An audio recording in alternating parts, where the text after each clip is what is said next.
국제 기독교 선교단체인 오픈도어즈라고 하는 선교단체가 최근에 발표를 한 것이 있는데, 작년 2017년에 한 해 동안 전 세계적으로 약 3,066명이 예수를 믿는다는 이유로 목숨을 잃었다고 합니다.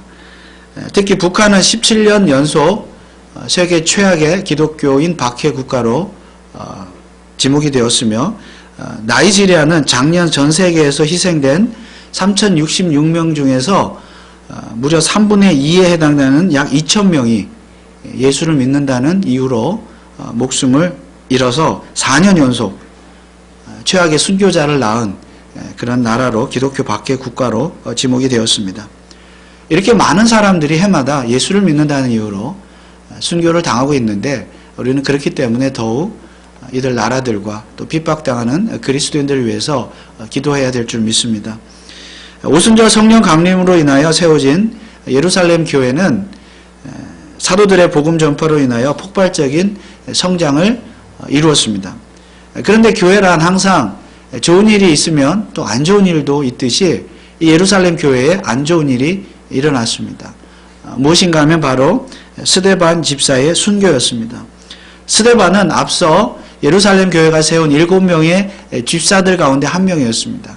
이 스데반 집사는 성령과 지혜와 은혜와 권능이 충만하여서 가는 곳곳마다 예수의 부활의 복음을 증거함으로 말미암아 초대교회, 예루살렘 교회 부흥에 큰 역할을 감당했던 인물이었습니다.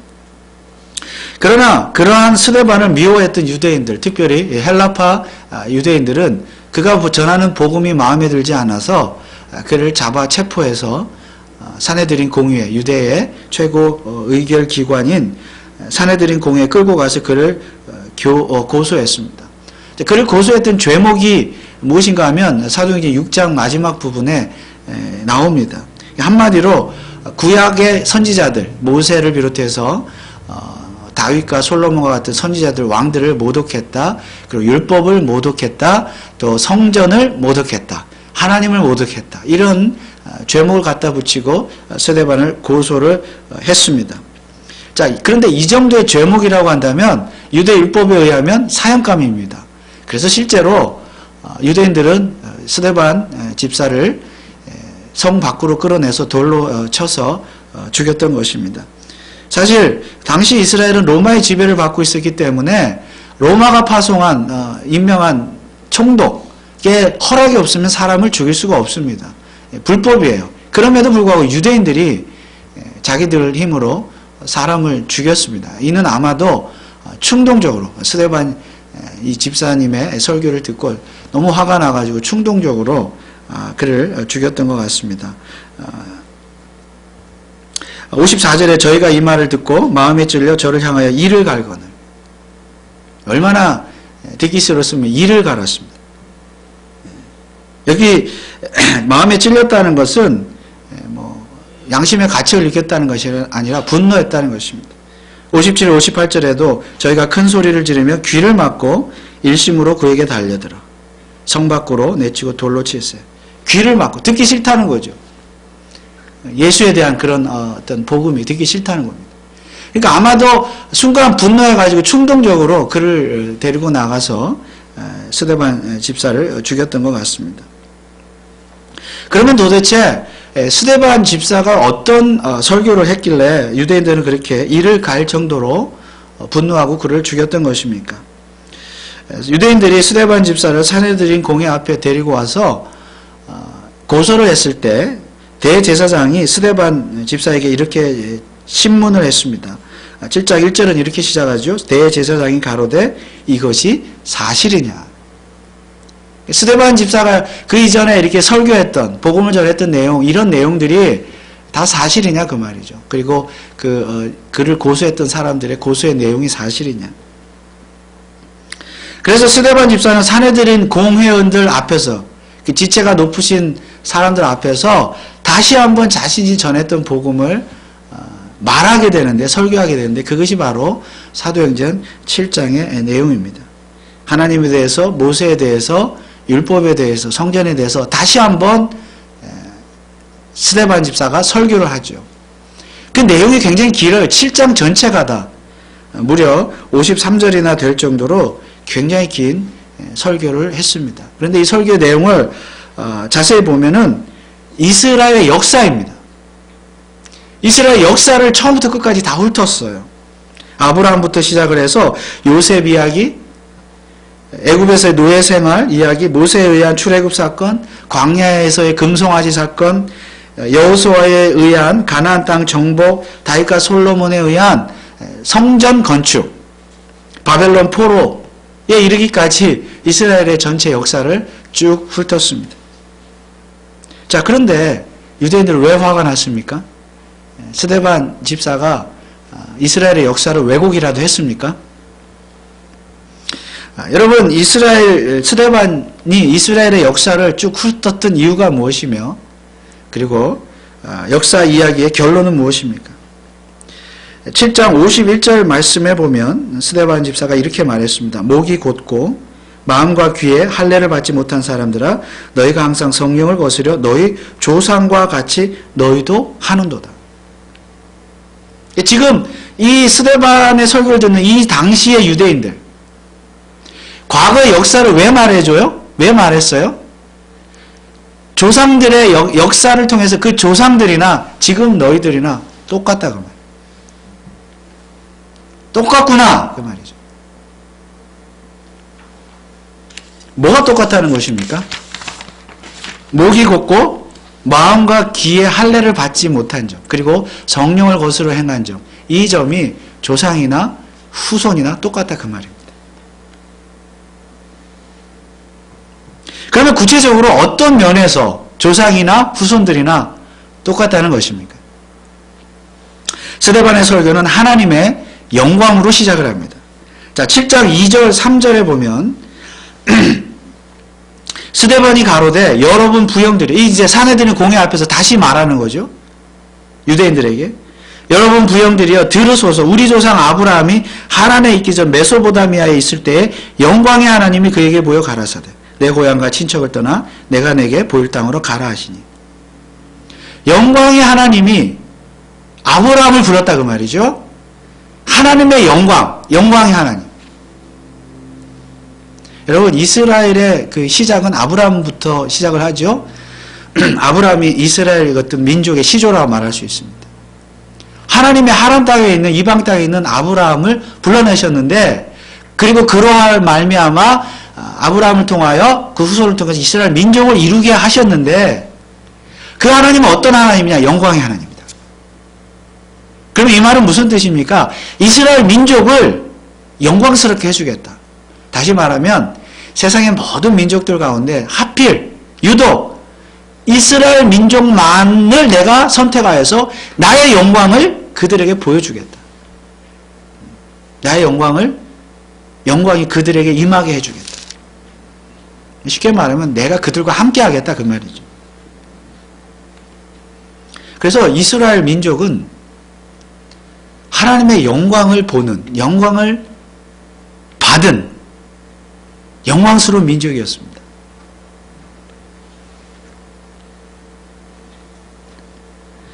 그리고 스데반이 지금 사도행전 7장에서 이스라엘의 역사를 쭉 훑은 이유는 바로 실제로 그 역사 속에서 어떻게 하나님의 영광이 정말로 임했는가를 말해주는 것입니다.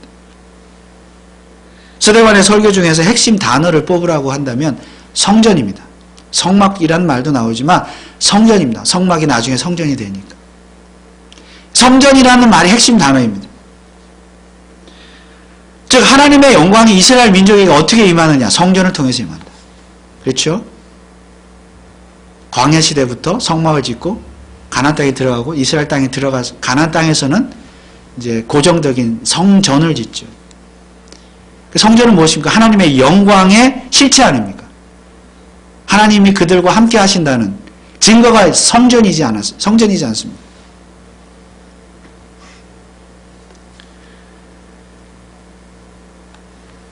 그리고 그 성전을 통해서, 성막을 통해서 하나님의 영광이 임하는데 그 성막과 관계되는 인물은 모세와 여호수아이고 성전과 관계된 인물은 다윗과 솔로몬입니다. 그래서 이 스데반의 설교에 보면 이런 인물들도 다 언급하고 있어요. 스데반 집사. 하나님의 영광이 그렇게 임했다. 그런데 스데반 집사의 설교는 굉장히 부정적입니다. 하나님의 영광이 이스라엘에게 임하기는 했지만 결국 그 영광이 떠났다는 것입니다.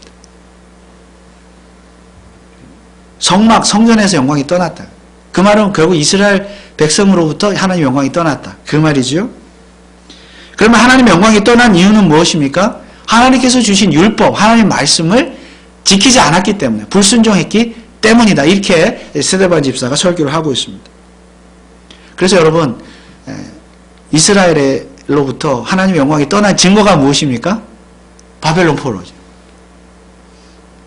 바벨론에 의해서 나라가 망하고, 결정적인 증거이죠. 나라가 망하고, 그리고 많은 사람들이 포로로 잡혀갔고, 중요한 것은 그 성전이, 하나님의 영광의 임재의 실체인 성전이 불타서 없어져 버려요. 하나님의 영광이 떠난 거죠. 불순종 때문에. 자, 그 역사 이야기를 지금 스데반 집사가 하고 있으니까 유대인들이 들을 때 기분 나쁜 거죠. 분노하는 거죠. 감히 아브라함의 후손이라는 자존심이 있는데, 자부심이 있는데 그걸 건드리잖아요. 너네 영광이 떠났다. 유대인으로부터. 하나님의 영광이 떠났다. 그것만큼 불명예스러운 말이 어디 있습니까? 그래서 스데반의 설교를 들은 유대인들은 분노했습니다. 그러나 여기까지는 그래도 참을 수 있어요. 왜냐하면 사실은 사실이니까. 아무리 화가 나도 사실은 사실이니까. 역사를 부정할 수는 없으니까. 그런 대로 참을만 했습니다. 그리고 사실 스데반의 설교에는 긍정적인 면도 있었습니다. 스데반의 설교의 진짜 포인트는 하나님의 영광이 떠나기는 했지만 완전히 영원히 떠난 것은 아니라는 것이었습니다. 다시 하나님의 영광이 이스라엘에 임할 것이다. 여러분 실제로 바벨론 포로들이 돌아왔잖아요. 우리 다 알고 있잖아요. 포로 귀환을 했고 그들이 뭘 했습니까? 예루살렘의 성전을 다시 재건했습니다. 그것은 뭐예요? 하나님의 영광이 완전히 떠난 것은 아니라는 거죠. 잠시 떠나서 그들에게 시련을 줬지만, 고난을 줬지만 하나님의 영광이 다시 그들에게 임했던 것입니다. 성전이 재건됐다는 것, 하나님의 영광의 실체, 성전이 재건되었다는 것이 그 증거입니다. 자, 그렇다면 여러분 유대인들이 그렇게 분노할 이유도 없지 않겠습니까? 굳이 스데반을 죽일 이유도 없지 않겠습니까? 그런데 왜 그들은 분노했으며 스데반을 죽였습니까? 문제는 하나님의 영광이 임하는 방식이었습니다. 스데반에 의하면 앞으로 하나님의 영광은 눈에 보이는 성전을 통해서 임하는 것이 아니라 눈에 보이지 않는 성전을 통해서 임한다고 그렇게 말씀을 했습니다. 왜냐하면 눈에 보이는 성전은 곧 무너질 것이기 때문입니다. 솔로몬 왕이 지었던 성전도 무너졌잖아요. 그렇죠? 그리고 포로들이 돌아와서 다시 지었지만 여러분 그 성전도 나중에 다 무너져요. 물론 이 스데반 당시는 아직은 안 무너졌지만 곧 무너집니다. 그래서 하나님의 영광이라는 것은 무너질 성전, 사람의 손으로 지은 무너질 성전에 임하는 것이 아니라 다른 방식으로 다른 성전에 임하신다는 것이 스데반 설교의 핵심이었습니다. 그래서 47절, 7장 47절에서 50절 말씀을 함께 보시겠습니다. 스데반 집사가 이렇게 설교합니다. 솔로몬이 그를 위하여 집을 지었느니라. 성전이죠. 그러나 지극히 높으신 이는 손으로 지은 곳에 계시지 아니하시나니 선지자의 말한 바 주께서 가라사대 하늘은 나의 보좌요 땅은 나의 발등상이니 너희가 나를 위하여 무슨 집을 짓겠으며 나의 안식할 처소가 어디뇨 이 모든 것이 다 내 손으로 지은 것이 아니냐 함과 같으니라. 무슨 뜻입니까? 하나님의 영광은 이제는 손으로 지은 성전, 솔로몬과 같이 사람이 지은, 사람의 손으로 지은 성전, 예루살렘이라는 어떤 한 지역에 지은 그런 성전에 임하는 것이 아니라 모든 성전에, 모든 곳에 존재하는 성전에 임하겠다. 하늘과 땅을 지으신 하나님이 만드신 이 세상 가운데 모든 곳에 존재하는 성전에 나의 영광이 임할 것이다. 하나님의 영광이 임할 것이다. 여러분, 그 모든 곳에 임하는, 모든 곳에 존재하는 성전은 어떤 성전입니까? 오순절 성령 강림의 의미는 무엇입니까? 오순절 성령 강림으로 인하여 모든 육체가 성령을 받을 것이라고 요엘 선지자가 예언을 했고 그것이 이루어졌다 그랬죠. 모든 육체가 성령을 받는다. 그리고 그 성령을 받은, 선물을 받은 모든 육체가 곧 무엇입니까? 성전인 줄 믿습니다. 성도, 그리스도인, 그들이 바로 성전이죠. 물론 성령은 바로 예수 그리스도의 영이므로 성령을 받았다는 것은 예수를 받았다, 예수를 믿었다는 뜻입니다. 그런데 하나님께서는 바로 그 예수 그리스도를 참 성전으로 이 땅에 보내주셨습니다. 그러므로 이제 하나님의 영광은 어디에 임합니까? 참 성전이신 예수 그리스도를 믿음으로 말미암아 성령을 소유한 자가 참 성전이 되었으므로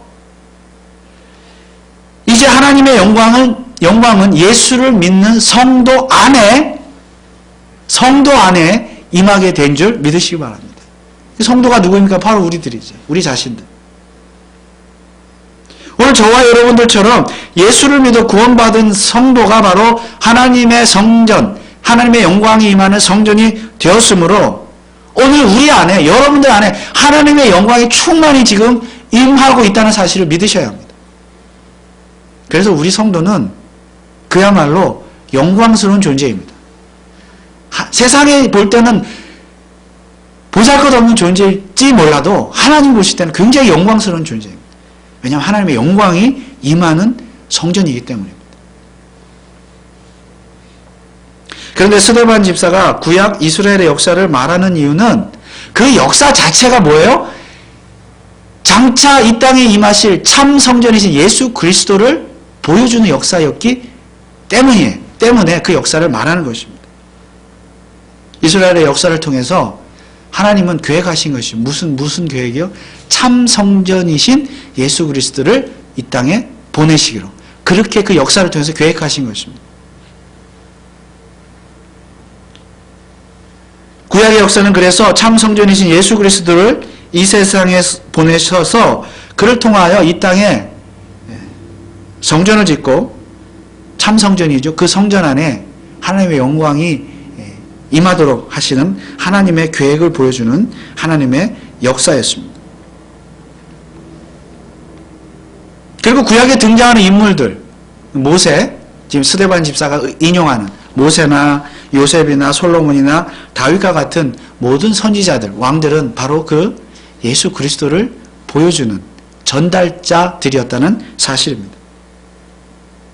그런데 바로 이 점에서 구약 이스라엘 백성은 목이 곧고 마음과 귀에 할례를 받지 못한 자들이었습니다. 성령을 거스려 행한 자들이었습니다. 왜냐하면 하나님께서 보내신 요셉과 모세를 거부했기 때문입니다. 스데반 집사님은 오늘 이 설교에서 지금 요셉과 모세 이야기를 하고 있는데 그들을 거부한 이야기를 지금 하고 있습니다. 그렇게 이 설교를 하고 있는 이유는 뭐냐면 구약시대에 모세와 요셉을 거부한 유대인들은 결국 그것은 무엇을 보여주느냐, 예수님 당시에도 유대인들이 예수님을 거부할 것임을 미리 그림자로 보여주고 있다는 것을 지금 스데반 집사님이 말씀하고 있는 겁니다. 그리고 실제로 예수님 당시에도 유대인들은 참 성전이신 예수 그리스도를 거부하고 실제로 십자가에 못 박아 죽였습니다. 더구나 구약의 백성들은 모든 선지자들조차 핍박했습니다. 죽이기까지 했습니다. 구약의 선지자들이란 장차 오실 메시아 예수 그리스도를 보여주는, 가르쳐주는 다 그런 전달자들이었습니다. 그런데 구약의 백성들은 그 선지자들조차 핍박하고 거부한 것은 사실상 예수 그리스도를 핍박하고 거부한 것이나 다름없다는 것입니다. 그래서 7장 52절 말씀해 보면 너희 조상들은 선지자 중에 누구를 핍박지 아니하였느냐? 누구를 핍박지 아니하였느냐? 이제 이거는 무슨 뜻이냐면 핍박하지 아니한 자가 누가 있느냐 그 말. 다 핍박했다 그 말. 의인이 오시리라 예고한 자들. 의인은 누굽니까? 바로 예수 그리스도죠. 예수 그리스도가 오시리라고 예고한 자들을 저희가 죽였고 조상들이 그랬다 그 말이죠. 이제 너희는 이 후손들, 너희는 그 의인을 잡아준 자요 살인한 자가 되나니. 바로 이 점에서 지금 유대인들 후손들, 지금 스데반의 설교를 듣고 있는 후대의 유대인들, 바로 이러한 점에서 옛날 조상이나 그들이나 다 똑같다 그 말이죠. 목이 곧고 할례 받지 않았다. 목이 곧았다. 왜 그랬습니까? 똑같이 예수를 거부했기 때문입니다. 어쩌면 지금의 유대인들이 더 악하다는 것입니다. 이제 너희는 그 의인을 잡아준 자요 살인한 자가 되나니. 구약의 선지자들은 구약의 유대인들은 선지자들을 죽였지만 지금 유대인들은 실제 그 의인이신 예수 그리스도를 죽였기 때문입니다. 참 성전이신 예수 그리스도를 그들은 죽였습니다. 그리고 율법을 지키지 않는 것도 조상이나 후손이나 똑같습니다. 53절 말씀에 너희가 천사의 전한 율법을 받고도 지키지 아니하였도다 하니라. 아무튼 조상들이나 후손들이나 바로 이러한 점에서 목이 곧고 마음과 귀에 할례를 받지 않는 자들이며 성령을 거스려 행한 자들이라는 측면에서 똑같았습니다. 그런데 바로 이 점이 유대인들을 화나게 했고 급기야 충동적으로 스데반 집사를 죽이게 만들었습니다. 왜냐하면 하나님이나 모세나 다윗과 같은 조상들을 또 성전을 모욕한 것은 또 물론 기분이 나쁘지만 무엇보다 예수를 죽인 것이 하나님의 율법을 거스린 것이고 그것 때문에 하나님의 영광이 떠났다고 스데반 집사가 말하고 있기 때문입니다. 자신들은 예수를 죽일만 해서 죽였다고 생각을 하는데 이것이 하나님 앞에 가장 큰 죄이고 그것 때문에 하나님의 영광이 떠날 것이다. 떠났다. 이렇게 말하니까 유대인들은 화가 나지 않을 수가 없었던 것입니다. 그렇다면 정말 하나님의 영광은 그들 유대인들 가운데서 완전히 떠났습니다.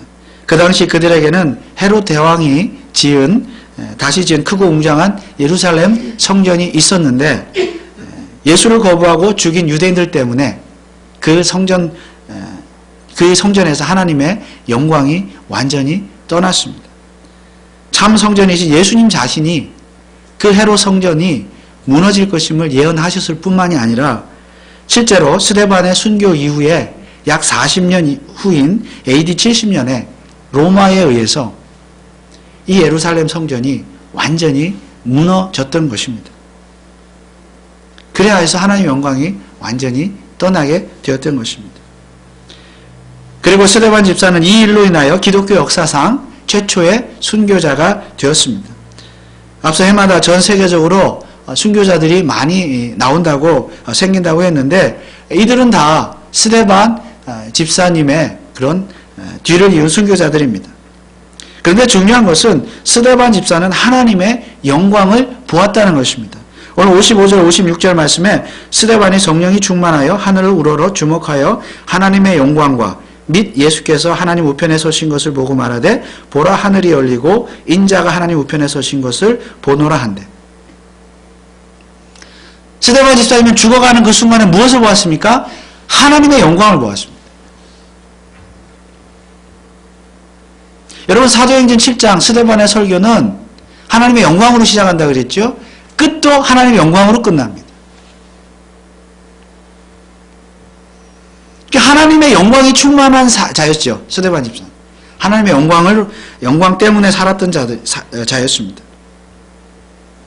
그런데 그가 하나님의 영광을 보았다는 말은 그 마지막 순간에 하나님의 영광을 보았다는 것은 그가 하늘나라에 있는 참 성전을 보았고 그 참 성전으로 들어가게 되었다는 것을 우리에게 가르쳐주고 있습니다. 요한계시록 11장 19절에 보면 이에 하늘에 있는 하나님의 성전이 열리니. 하나님의 성전이 어디에 있어요? 하늘에 있다. 하늘에 있는 하나님의 성전이 열리니 성전 안에 하나님의 언약궤가 보이며. 스데반 집사님은 하늘에 있는 하나님의 성전을 보았습니다. 그리고 그 성전 안으로 들어간 거죠. 천국으로 가신 거죠. 하나님의 영광으로 살고 하나님의 영광이 충만해서 영광으로 살았던 사람의 아름다운 종말이었습니다. 그리고 스데반 집사의 순교를 시작으로 예루살렘 교회에 대한 핍박이 일어났고 그 핍박 때문에 흩어졌던 유대인들로 인하여 이방 지역에도 교회가 세워지는데 최초의 이방인 교회가 바로 안디옥 교회이죠. 그리고 안디옥 교회가 세워짐으로 말미암아 이제 이방 선교의 길이 활짝 열리죠. 우리가 아는 대로 이 안디옥 교회가 기독교 역사상 가장 위대한 선교자였으며 기독교 신학을 집대성한 사람이라 할 수 있는 사도 바울을 이 안디옥 교회가 파송을 하게 되죠.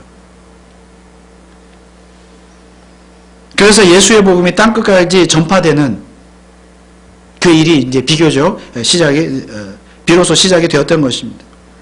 그리고 바울에 의해 복음이 유럽으로 가죠. 그리고 로마에까지 가죠. 그리고 유럽이 복음화가 되고 그리고 유럽에서 꽃피운 기독교가 어디로 갑니까? 이제 미국으로 건너오죠.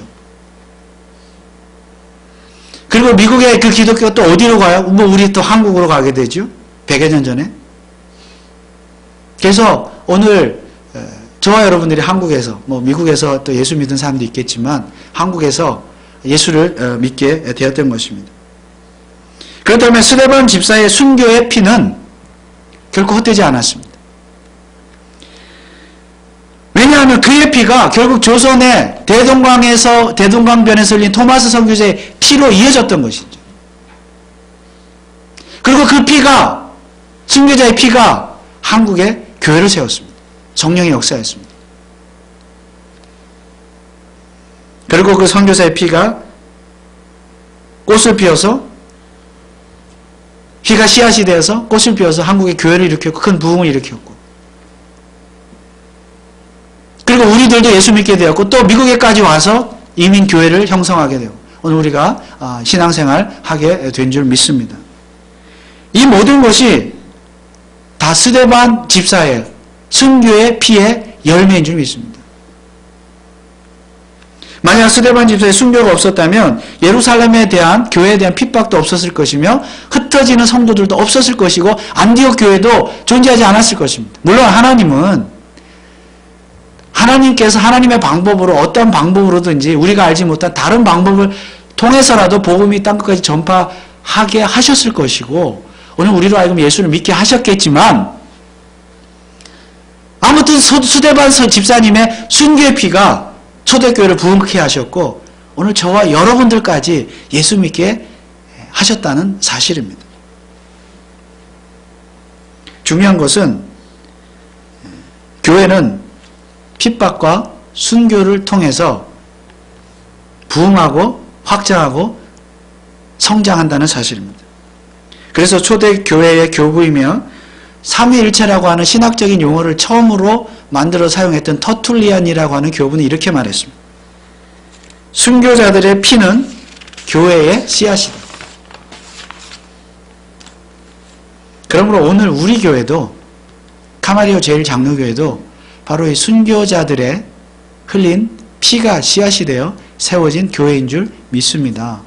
물론 어떤 특별한 사람이 우리 교회를 위해서 특별히 우리 교회를 위해서 순교한 일은 없겠지만 하나님의 나라의 관점에서 보면 기독교의 역사 이 관점에서 보면 누군가의 흘린 피 스데반 집사님의 흘린 피를 이어 누군가의 흘린 피를 통하여 우리 교회가 세워졌다는 말씀이에요. 왜냐하면 스데반 집사가 기꺼이 피를 흘릴 수 있었던 힘은 어디에서 나왔습니까? 그가 예수 그리스도의 피를 믿었기 때문이죠. 예수 그리스도의 십자가의 그 보혈의 대속의 피를 믿었기 때문에 자기 자신도 능히 복음을 전파하면서 순교의 피를 흘릴 수 있었던 것입니다. 그러므로 교회는 결국 예수 그리스도의 피가 세우는 것이죠. 순교자들의 피를 통하여.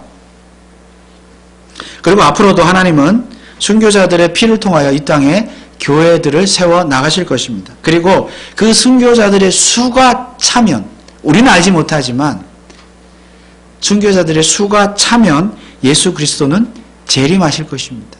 제 이야기가 아니고 성경의 이야기입니다. 요한계시록 6장 11절에 보면 각각 저에게 흰 두루마리를 주시며 가라사대 아직 잠시 동안 쉬되 저희 동무 종들과 형제들도 자기처럼 죽음을 받아 그 수가 차기까지 하라 하시더라.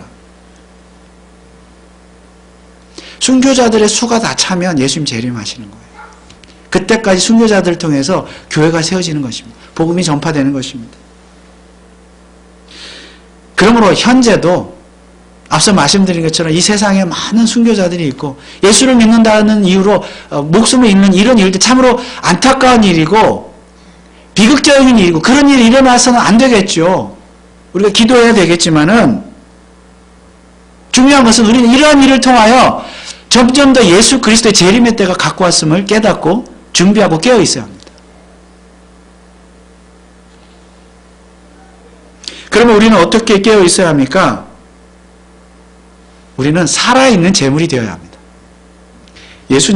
하나님은 오늘 우리들에게 모두 순교자가 되라고 그렇게 요구하지는 않으십니다. 뭐 그런 상황이 또 될 수도 있겠지만 모두 다 순교자가 되라고 요구하지는 않으십니다. 오히려 하나님은 우리에게 하나님을 위한 죽은 재물이 아니라 살아있는 재물이 되라고 말씀하십니다. 로마서 12장 1절에 보면 그러므로 형제들아 내가 하나님의 모든 자비하심으로 너희를 권하느니 너희 몸을 하나님이 기뻐하시는 거룩한 산제사로 드리라. 이는 너희의 드릴 영적 예배니라. 우리 몸을 순교의 제물이 아니라 살아있는 제물로 하나님께 드려라. 그 말씀인데 우리는 어떻게 그렇게 할 수가 있습니까? 2절 말씀에 로마서 12장 2절에 너희는 이 세대를 본받지 말고 오직 마음을 새롭게 함으로 변화를 받아 하나님의 선하시고 기뻐하시고 온전하신 뜻이 무엇인지 분별하도록 하라. 이 세대를 본받지 말라. 한마디로 이 세대를 본받지 않는 것이 우리 몸을 산 제물로 하나님 앞에 드리는 일인 줄 믿습니다. 이것은 결국 하나님의 영광만을 위해서 살아야 되는 것을 의미하는 것이죠. 하나님의 온전하시고 선하신 뜻이 무엇인지 분별하라. 마음을 새롭게 하라. 변화를 바라라. 이 세대를 본받지 말라. 우리가 성전이 우리 안에 하나님의 영광이 있다 그랬죠. 하나님의 영광스러운 자녀들인데 우리가 어떻게 우리 자신을 산 제물로 드릴 수가 있습니까? 그것은 하나님의 영광을 위해서 살아드리는 것인데 이 세대를 본받지 않는 것입니다. 우리가 이 세대를 본받으면 하나님의 영광이 가려지는 것이죠.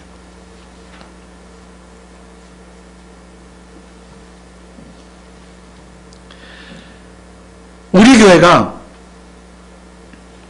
순교자의 피로 세워진 교회가 분명하다고 한다면 오늘 우리 교회는 하나님의 영광이 충만히 임재한 교회인 줄 믿고 그런 교회는 이 세대를 본받지 않는 교회가 되어야 될 줄 믿습니다. 교회가 너무나 세상을 많이 따라가요. 부흥이라는 명목하에. 세상을 본받지 말라. 초대교회 성도들이 스데반 집사님을 비롯해서 핍박을 당한 그리스도인들이 흩어져 복음을 전할 때 세상을 본받지 않았어요. 로마 제국 하에. 오직 예수 그리스도의 그 십자가의 복음만을 붙들고 나갔을 때 정말로 부흥의 역사가 일어났던 것입니다. 그러니까 부흥이라는 명목하에 교회가 온갖 것을 다 받아들여가지고 세속적인 방법들을 그렇게 하면 하나님의 영광이 임하는 것이 아니라 하나님의 영광이 떠나는 것이죠. 교회 부흥은 일어나지 않습니다. 참된 부흥이란 그런 것이 아니죠.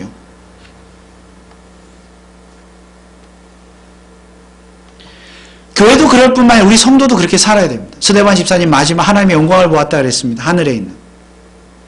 우리도 하늘에 있는 성전을 볼 수 있어야 되고 궁극적인 우리가 성전이죠. 그 하나님의 영광을 보고 살아가야 된다 그 말씀입니다. 하늘을 보며 살아가는 성도는 하나님의 주시는 하늘의 복을 사모하기 때문에 이 세상을 사랑하지 않고 이 세상을 본받지 않을 수가 있습니다. 여러분, 어떻게 이 세상을 본받지 않으시겠습니까? 그것이 무엇이든지 간에 단 한 가지라도, 작은 것 한 가지라도 여러분이 금년 한 해에 결단하시고 결심하신다면 정말 하나님께서 영광을 받으실 줄 믿습니다. 그것이 무엇이든지 간에, 가정에서든 교회에서든 직장에서든 세상 사람들과 똑같지 않은 것, 불신자들과 똑같지 않게 좀 정말 그리스도인답게 하나님의 영광을 소유한 하나님의 백성답게 정말 요거 하나만은 달라야 되겠다. 그것이 무엇이든지 간에 오늘 이 시간에 그것을 결단하고 결심하고 그렇게 한 해 동안 세상을 본받지 않고 하나님의 영광을 드러내며 살아갈 수만 있다면 하나님이 영광을 받으실 뿐만 아니라 우리도 장차 영광스러운 그 하나님의 나라에 다 들어가게 되는 줄 믿습니다. 오늘 순교자의 피로 세워진 우리 교회가 이처럼 정말 산 제물, 우리 자신들의 산 제물로 하나님 앞에 드림으로 말미암아 하나님께 큰 영광을 돌려드리는 교회와 성도들 되시기를 주님의 이름으로 축원을 드립니다. 기도하겠습니다. 아버지 하나님, 은혜를 감사드립니다. 스데반 집사님은 몸을 바쳐서 죽은 제물로 하나님 앞에 드렸지만 오늘 우리가 그것을 본받아 우리는 그렇게 하지 못한다 할지라도 산 제물로 우리 자신의 몸을 하나님 앞에 드리기를 원합니다. 세상을 본받지 않고 살기를 원합니다. 어쩌면 순교보다 산 제물로 하나님 앞에 우리의 몸을 드리는 것이 더 어렵고 힘든 일인지도 모르겠습니다. 아버지 하나님, 늘 우리가 성령의 충만함을 덧입음으로 말미암아 세상을 본받지 말고 정말 하나님이 기뻐하시는 하나님의 뜻대로만 살아드리는 하나님의 영광을 드러내는 믿음의 사람들 다 될 수 있도록 축복하여 주옵소서. 감사를 드리며 예수 그리스도의 이름으로 기도하옵나이다. 아멘.